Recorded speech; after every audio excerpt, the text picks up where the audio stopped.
So yun guys, no, for today's video, gagawa muna tayo ng PMS sa isang Toyota Hilux dahil sa wala pa tayong mga hard robot na assignment. So bale, ito muna yung pagkakaabalahan natin sa araw na ito. Simple lang gagawin natin. Tayo mag-change oil at mag-brake cleaning. So napakasimple yun guys, yung ating content. So dito muna tayo para hindi tayo ma-stress ng maaga. Kaya dito muna tayo sa mga basic na gawain sa service center.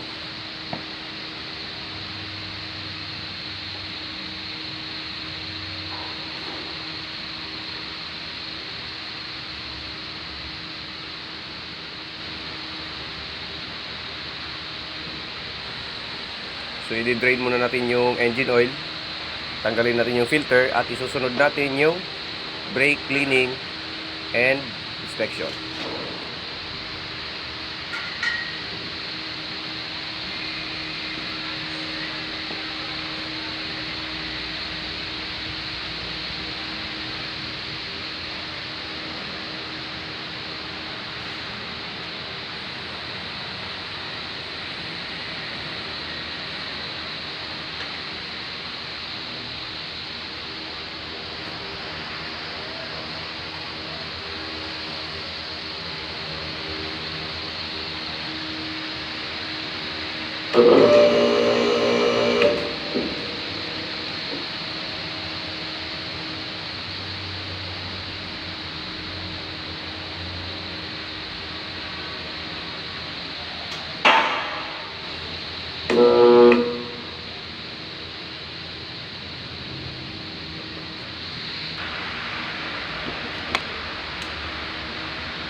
So dito guys nyo, makikita nyo ang design ng caliper ng Toyota.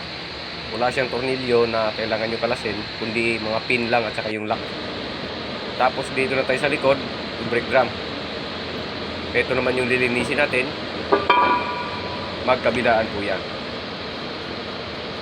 Gagamit na tayo dito ng paintbrush para malaglag yung mga alikabok at iba pang dumi.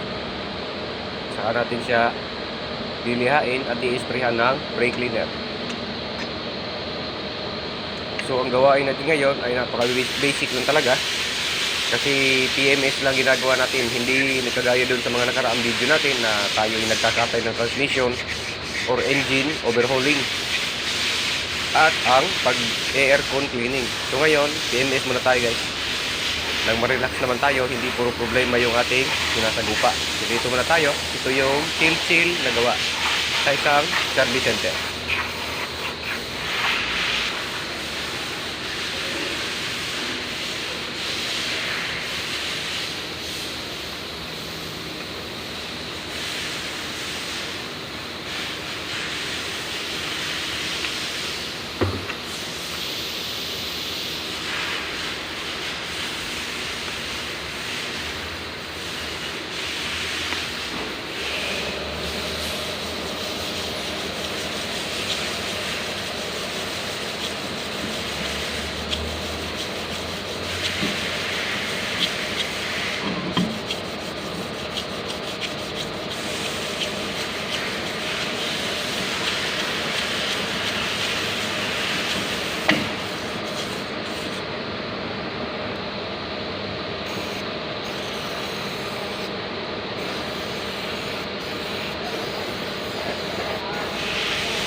So dito guys, no, tinatakloban na natin yung ating drain plug. Kasi nga tapos na siyang mag-drain ng engine oil. So pagpapalit mo tayo ng filter at magsasalin tayo ng panibagong engine oil or langis.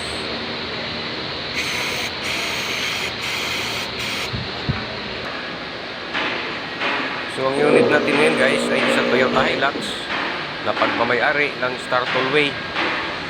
Ito po ang sineservice natin dahil isuki natin ang mga ito. Dito yan napasok sa atin para magpa-service ng sasakyan.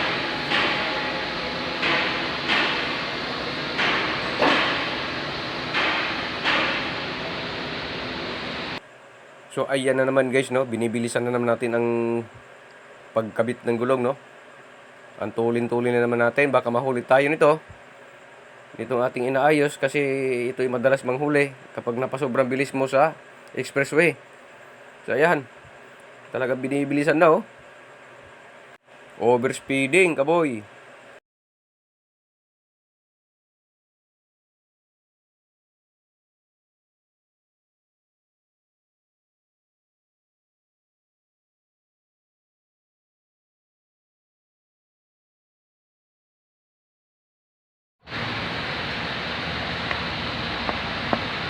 Ito na yung ating bagong oil filter.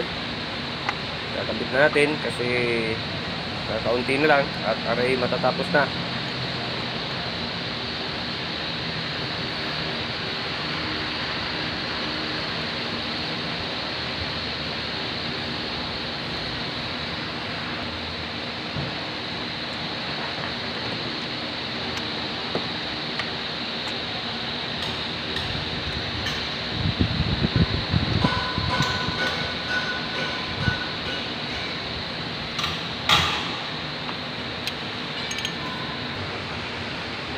So dito naman ay magsasali na tayo ng ating panibagong langis. Ito po ay 7.5 liters ang laman po ng ating D4D 1KD Toyota Hilux engine.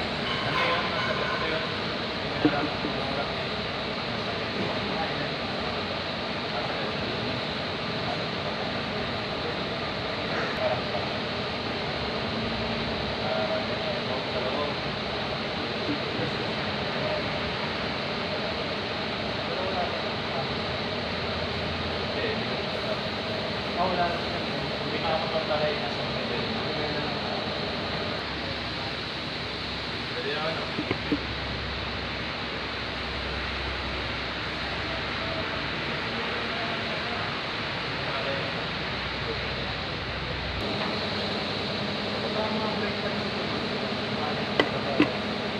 Check na lang. Ha? CR? Ito.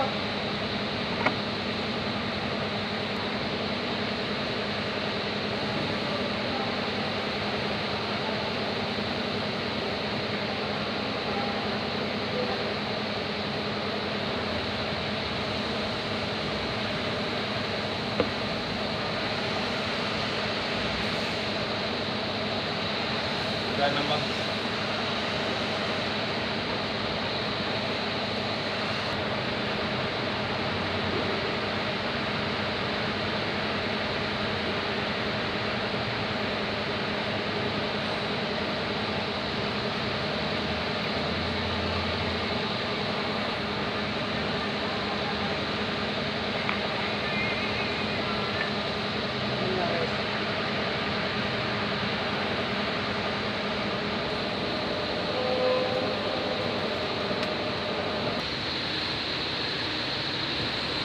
So dito guys ay mag oil check level na tayo.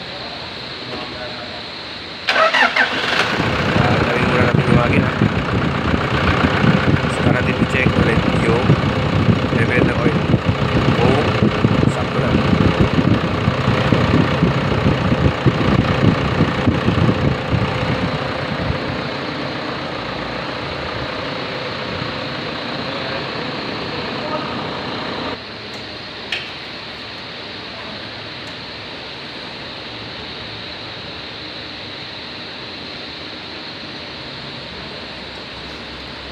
So final oil level check. Tignan natin kung nasa maximum. So yan, nasa ikalawang butas, so ibig sabihin maximum level na po yan. So goods na po ang ating ginawa. Okay na yan.